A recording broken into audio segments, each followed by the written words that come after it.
Leitura do livro Pode falar, Senhor. Estou ouvindo. Autores: Lauren Cunningham e Janice Rogers. Na história fantástica de jovens com uma missão, os princípios práticos que você desejava conhecer para melhor discernir a voz de Deus. Uma palavra sobre o sobrenatural. Esse livro trata do sobrenatural. Eu, por exemplo, estou preparado para isso. Quando eu e minha esposa Elizabeth trabalhamos na produção de alguns livros no início do movimento de renovação espiritual, A Cruz e o Punhal, O Contrabandista de Deus e Refúgio Secreto, incluímos neles relatos de fatos misteriosos e de milagres. Não porque fossem sensacionalistas, mas porque sem eles, os eventos que estávamos relatando não poderiam ter ocorrido. Na última década, porém, as publicações evangélicas dos Estados Unidos passaram a dar ênfase a outro aspecto da vida cristã, isto é, às necessidades pessoais do crente de uma consagração genuína e disciplina pessoal.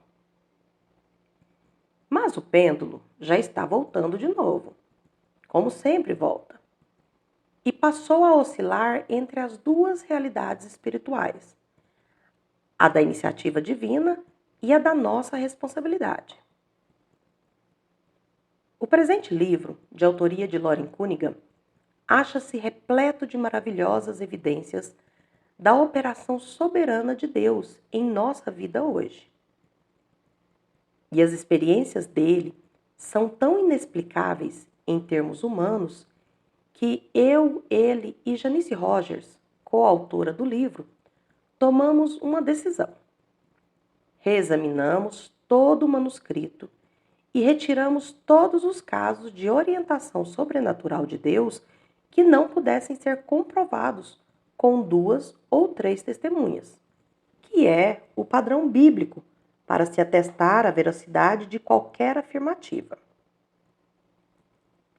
Estou me incluindo nesta decisão porque atuei como consultor editorial da obra, tendo passado longos períodos nas 113 bases da Jocum, espalhadas no mundo todo, supervisionando a feitura do livro. Foi uma nova experiência, usando o método de ensinar praticando, e disso resultou o surgimento de mais uma notável escritora, Janice Rogers, irmã de Lauren Cunningham. Ela conseguiu realizar um trabalho muito inteligente, aliando bem as duas coisas. Uma boa narrativa com uma introdução bíblica sobre uma questão de importância vital para todo crente. Como aprender a reconhecer a voz de Deus? Mas há um problema que não conseguimos resolver.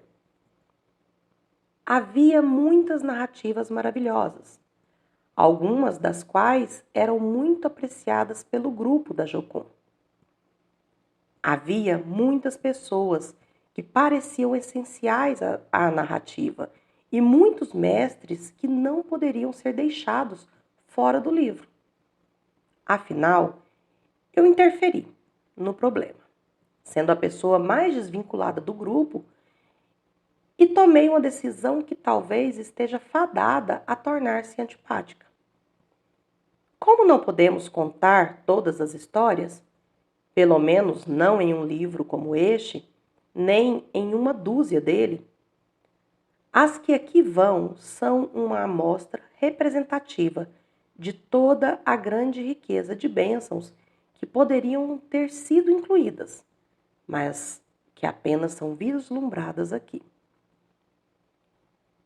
Então, quem participa do trabalho da Jocum não deve procurar aqui a sua história, pois talvez não a encontre. E quem não conhece a Jocum, prepare-se para participar de uma grande aventura, Será um primeiro contato com um Deus que opera poderosamente em vidas humanas. Um Deus que deseja ser convidado para operar também na sua. John Sherrill, Chosen Books, Lincoln, Virgínia.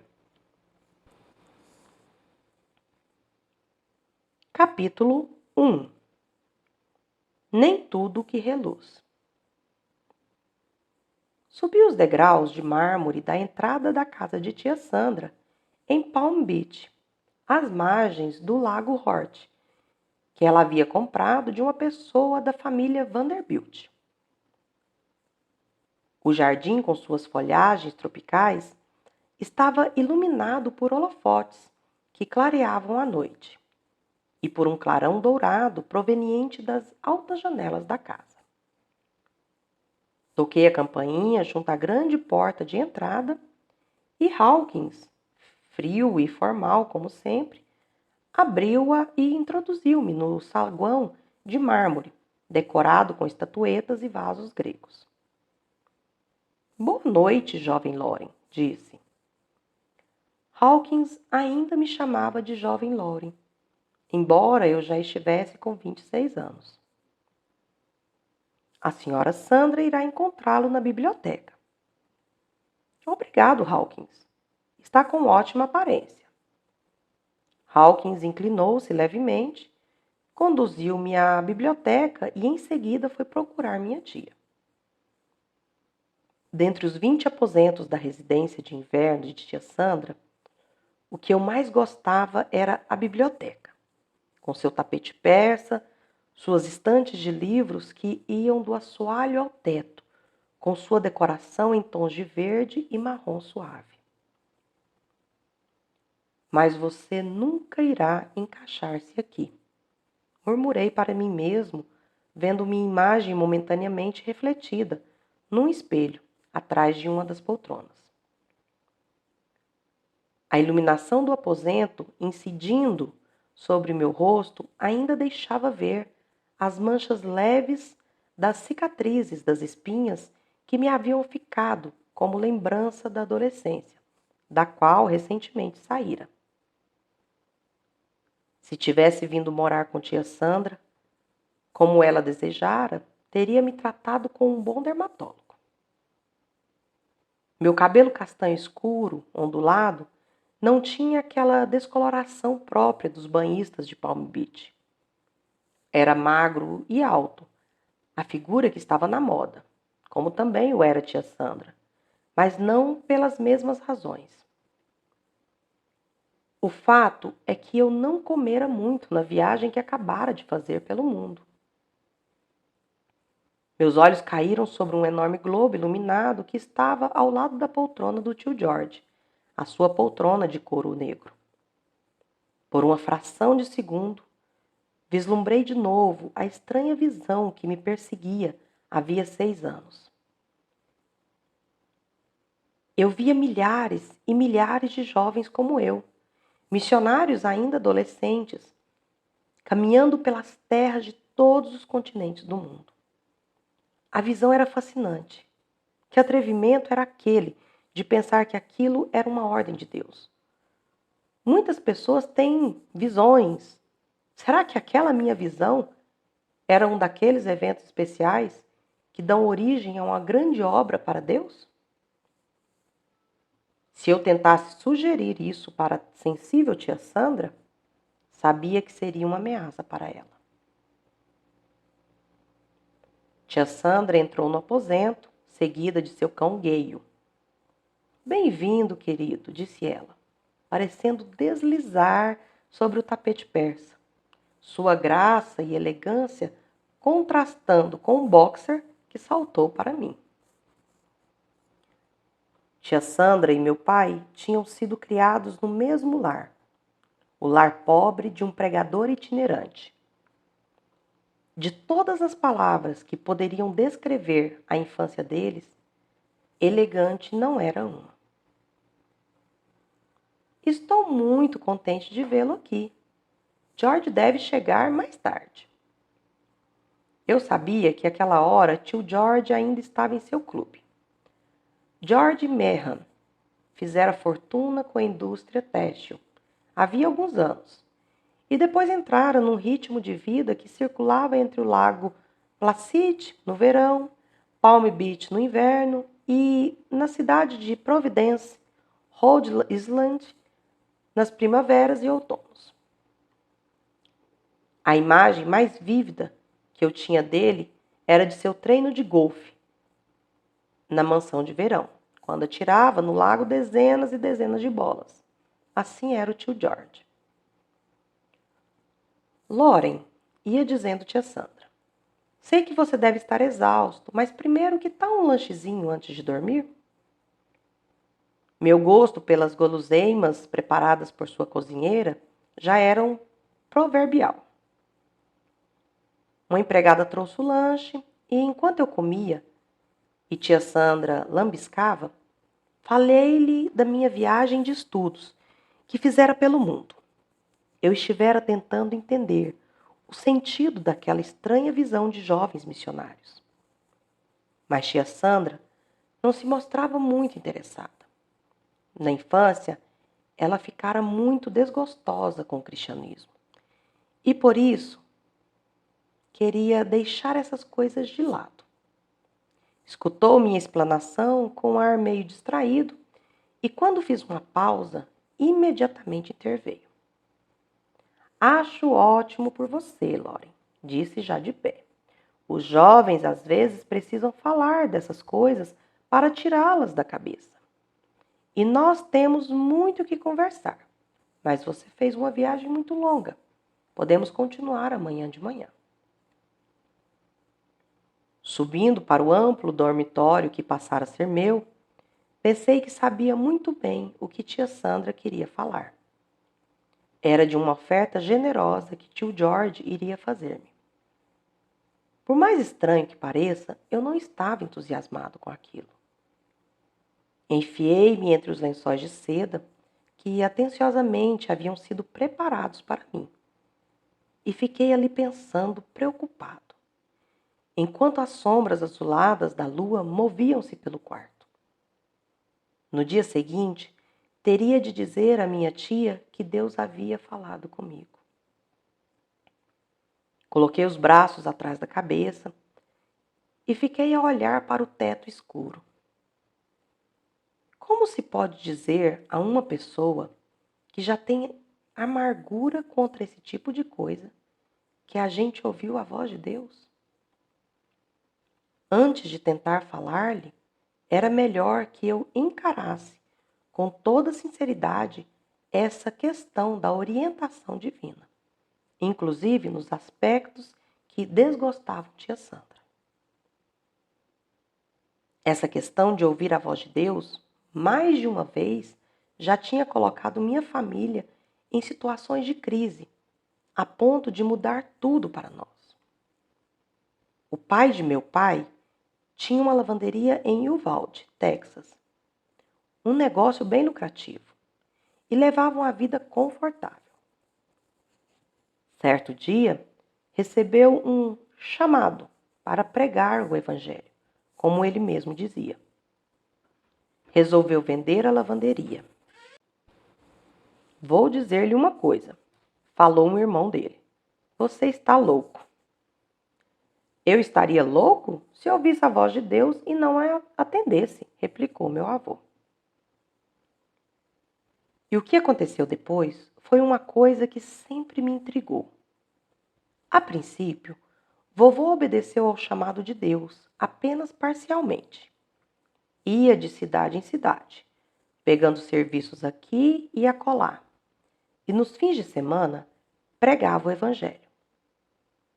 Então, ocorreu uma tragédia. Em 1916, eles estavam morando em San Antônio, Texas, quando graçou uma terrível epidemia de varíola. A esposa e os 2 garotos contraíram a moléstia. A família era constituída de 3 meninas, que eram as mais velhas, e 2 garotos. Vovô instalou-se no setor isolado do hospital para ficar junto da esposa e dos 2 filhos. Permaneceu lá 2 semanas, numa vigília permanente ao lado do leito deles. Afinal, parecia que a enfermidade estava começando a ceder. Vovô mandou um recado às 3 meninas para que arrumassem tudo, pois brevemente estariam de volta. Mas pouco depois, numa reviravolta súbita, a saúde de vovó voltou a agravar-se. Foi feito tudo o que era possível para salvá-la, mas tiveram que ficar ali, impotentes, vendo-a lutar pela vida, enfraquecendo aos poucos e, finalmente, dando seu último suspiro. As autoridades insistiram em que ela fosse sepultada imediatamente ao sair do hospital. Horas depois, vovô voltava para casa com os 2 filhos. Abatido, chorando muito, na mesma ambulância que deveria ter levado vovó para casa. As meninas vieram para fora correndo, felizes. "Cadê mamãe?" indagaram. Quando vovô lhes contou o que sucedera, Arnete, a mais velha, soltou um grito e entrou correndo em casa. As 2 menores, Gertrude e Sandra, se abraçaram e puseram-se a chorar. Mas os sofrimentos da família não pararam aí. Naquele mesmo dia, as autoridades sanitárias foram à casa de vovô e lhe disseram que os colchões e roupas tinham que ser levados para o quintal e incinerados. Num só dia, meu avô e seus filhos perderam tudo, a não ser a si próprios. E num certo sentido, eles perderam uns aos outros também, devido ao que aconteceu em seguida. Estranhamente, após a perda por que haviam passado, vovô anunciou que ia começar a pregar em tempo integral. E essa é a parte dos fatos que se tornou tão problemática para a tia Sandra. Na verdade, não é difícil ouvir a voz de Deus. Quando conhecemos a Deus, isso quer dizer que já escutamos sua voz antes, pois foi aquela sua voz interior que nos levou a Ele. Mas é possível uma pessoa ouvir a voz dele e ainda assim perder a melhor parte de sua mensagem, se não continuar a ouvi-lo. Depois da primeira orientação, o que fazer, vem a outra parte, o quando e o como. Vovô obedeceu à primeira orientação, o que? Pregar o Evangelho, mas não buscou mais orientação divina sobre como Deus queria que ele pregasse. Se ele tivesse feito isso, talvez os conflitos que se seguiram pudessem ter sido menos dolorosos.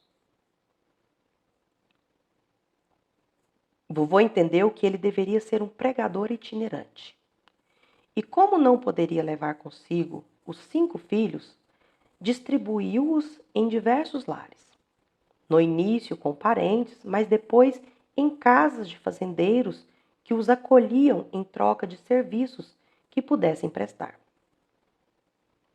Naqueles dias, quando uma criança tinha um teto e 3 refeições por dia, achava-se que estava sendo bem cuidada. Cada um dos 5 filhos de vovô reagiu a essa decisão dele à sua maneira. 2 deles tiveram reações que foram se tornando mais neutras com o passar dos anos. Minhas 2 tias, Sandra e Arnete, atribuíam tudo, sua infância infeliz e problemática, ao chamado de vovô, que consideravam uma grande tolice. E resolveram que não queriam saber desse tipo de cristianismo. Assim que cresceram, cada uma assumiu sua própria vida e cuidaram de seus próprios negócios, decididas a ganhar dinheiro o mais que pudessem. E o conseguiram.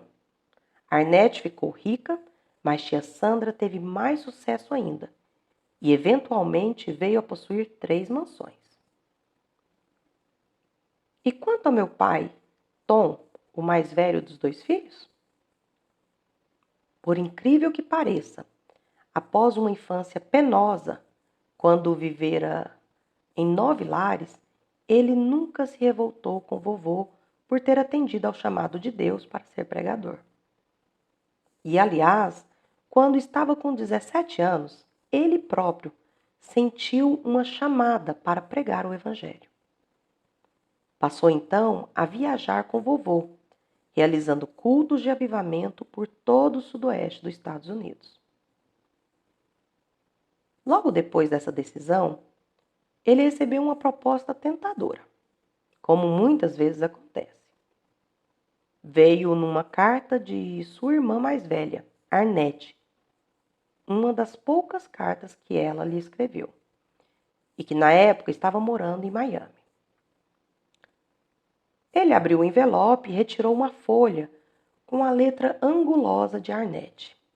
Dizia ela que, se ele quisesse terminar o curso científico, ela pagaria seus estudos na faculdade depois, para tirar seu diploma de engenheiro. Era uma oportunidade maravilhosa. Mas papai reconheceu que aquilo iria afastá-lo de sua missão. Agradeceu à irmã, mas disse-lhe que não poderia aceitar. A reação dela foi muito forte e ríspida. Se você quer passar o resto da vida, escreveu ela, como um vagabundo, vivendo de caridade, dando a desculpa da fé religiosa, não quero ter mais nada a ver com você. Essas palavras o magoaram bastante, pois pareciam mesmo verdadeiras, principalmente depois que ele começara a trabalhar com vovô, ajudando-o nos cultos. Vovô nunca melhorou de condições, continuando sempre a trabalhar nos lugares mais humildes. Seu desejo era ajudar os grupos de pessoas mais carentes, que lutavam pela existência. E na maior parte das vezes, o que lhe podiam dar em pagamento era enlatados, verduras e frutas, e vez por outra, uma galinha. Num certo lugar, ele e papai alimentaram-se durante 3 semanas apenas de maçãs cozidas, nas 3 refeições diárias, sem açúcar e nenhum outro condimento. Após 3 anos dessa existência de privações, papai se cansou de tudo. Estava prestes a completar 20 anos e, embora ainda se considerasse chamado para pregar o Evangelho, resolveu fazer uma pausa. Saiu da companhia de vovô e arranjou um emprego em Oklahoma City. E foi trabalhar na construção civil, numa empresa que estava edificando o novo hotel Biltmore. Certo dia, quando estava de pé sobre uma viga mestra, no 24º andar do prédio, sofreu um acidente. Ele estava olhando um gigantesco guindaste que transportava algumas vigas de madeira. E, de repente, aquela carga veio em sua direção. No instante em que as vigas o atingiram, ele só teve tempo de se segurar. E daí a pouco estava suspenso no ar, desesperado, agarrando-se àquilo, enquanto os outros operários gritavam. Quando finalmente conseguiu pôr os pés no chão, tinha tomado uma resolução. Deu ao patrão um aviso prévio de 2 semanas, depois foi procurar vovô e voltou a trabalhar com ele no ministério itinerante. E ele nunca mais esqueceu aquela experiência em que vira a morte tão de perto. Reconhecia que havia recebido uma segunda chance e estava decidido a obedecer à voz de Deus imediatamente, e não no futuro, quando tivesse vontade.